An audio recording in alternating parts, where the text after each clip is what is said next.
Congratulations on your new position. Thank you so much.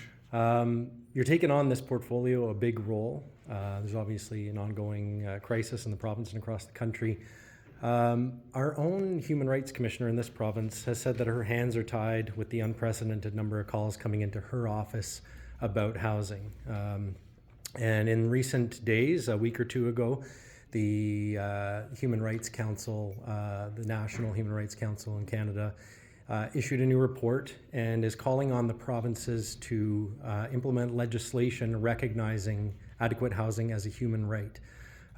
Do you believe housing is a human right? Yes or no? And what plans does the province have to begin work on this legislation?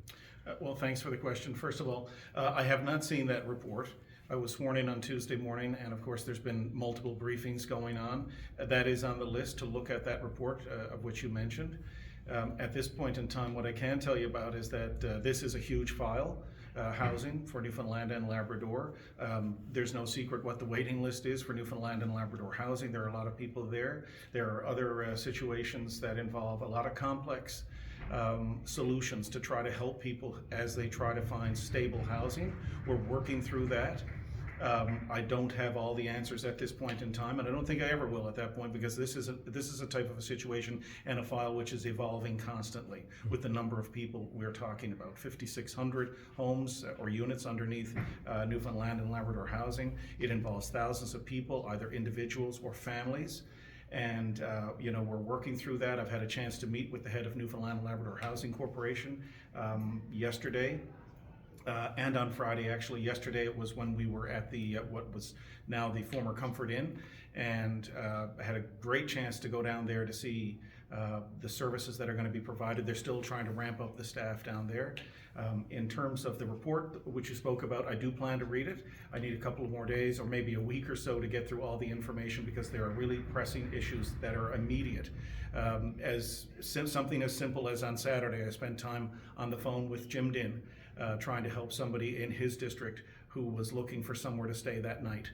And these issues are ongoing. Obviously, I'm not dealing with that specifically in terms of trying to get that person in, but there are intake processes where we can channel people and other staff who help with the final process of trying to get somebody where they can be safe for a night, and that is the ultimate goal. Okay, well, the human rights piece is a little bit more straightforward. In international law, adequate housing has been recognized as a human right for decades. Your federal counterparts, the Trudeau government, recognized it as a human right in federal law 5 years ago.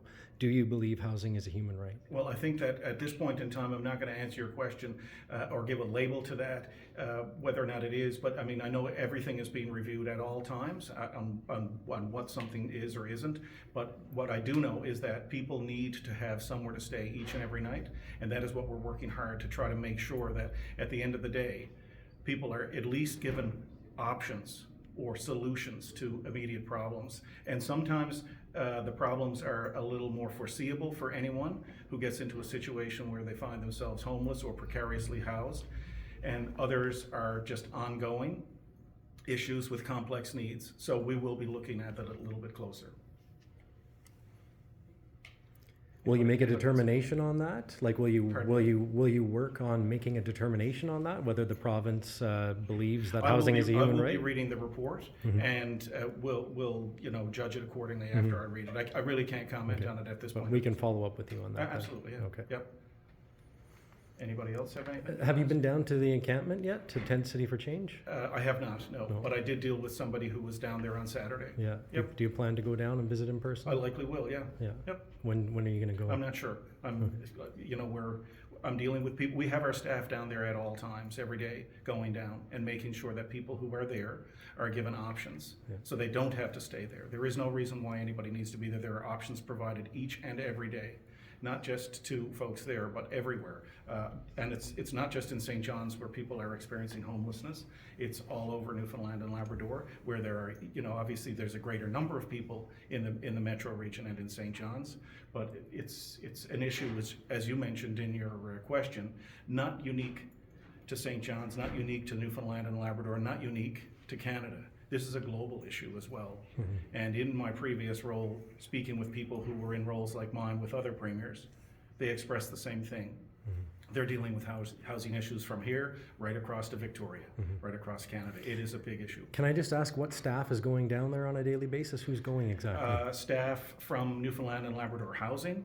There are also, I think, on certain occasions, if needed, healthcare professionals from Newfoundland Health Services, Newfoundland and Labrador Health Services. I'd have to check exactly what positions are there, but I know that even from my previous role, that people were down there every day checking on folks to make sure if there's anybody there who needed help, that they were given options so that they did not have to stay there, that they would have somewhere else to go. But again, I want to point out that this is not just about four walls offering somebody somewhere to go. It's also about other complex needs that are attached to that in some cases. Not in all cases, but in many of them. And if it were a simple solution, somebody would have figured it out by now. And we're trying to help people who have unique needs and individual needs as well, but also by protecting their privacy.